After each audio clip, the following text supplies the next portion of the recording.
I've done things. Things that I shouldn't have done. I won't say I'm not proud of them, because I am. I've ruined people's lives. You've probably seen or heard at least some of my work. I can't even begin to list it all here. Not in the least, because I don't remember all of it. I have hundreds of burner accounts across Reddit, Twitter, Facebook, Instagram, and others. That's not even counting the 14 Tinder profiles I run regularly. With these tools, I destroyed so many other people's lives that I lost track.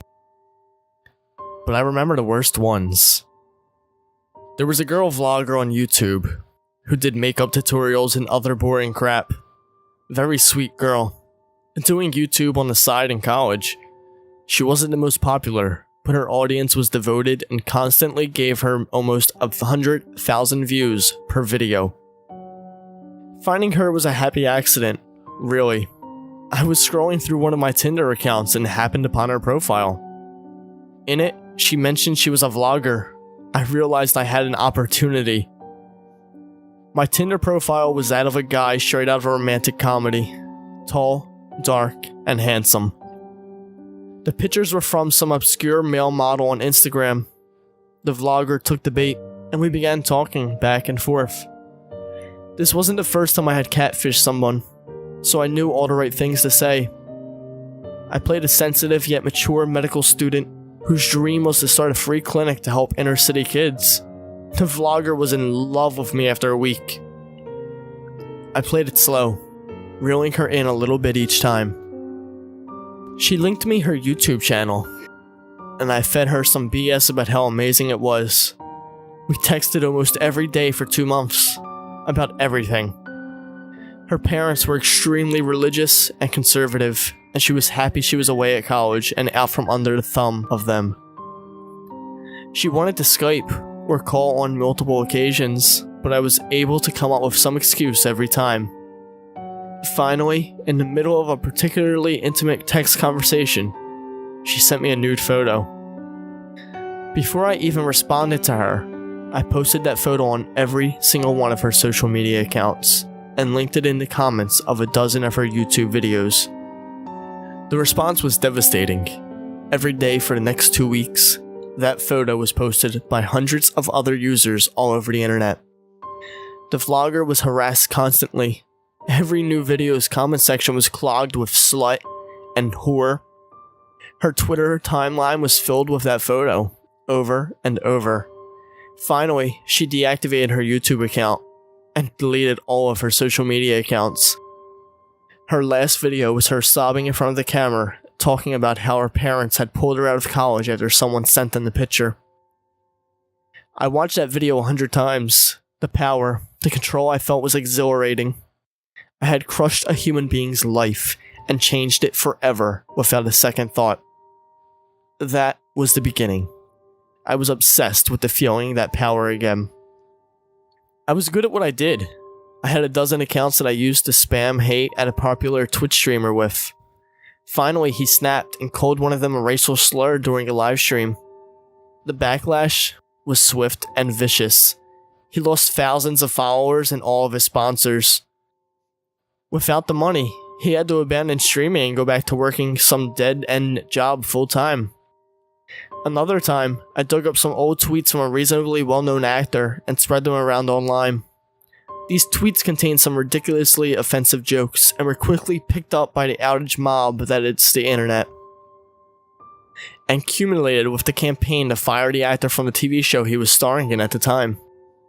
The producers of the show had to cave to public pressure, and that actor hasn't been in anything other than crummy indie films since. There were others, many others. I don't care if you believe me or not. I was a god, a faceless, nameless entity of cyberspace who could snuff out the lives of others like insects.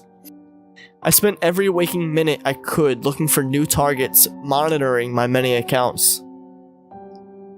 Other people were so small, to me. I watched their meaningless lives on the internet, and I destroyed them. They were ants, tiny beneath my heel. It was incredible.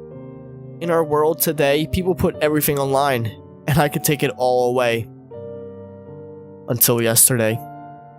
It was a typical day. I was on one of my burner Twitter accounts when I got a random DM.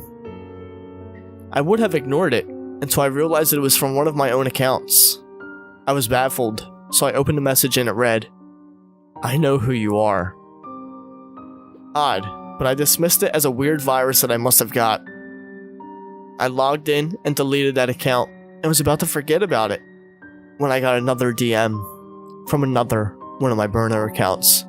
This one said, "I know your true face." I was even more confused. Before I could even log into that account, another DM came in. "The time has come for you to atone for your sins." I was beginning to get worried. This didn't seem like a virus. As I was contemplating what to do, my phone buzzed. I picked it up and saw I had a text from a blocked number. "You are nothing." I began to panic. What the hell was going on? I was being hacked by someone, targeted, but how?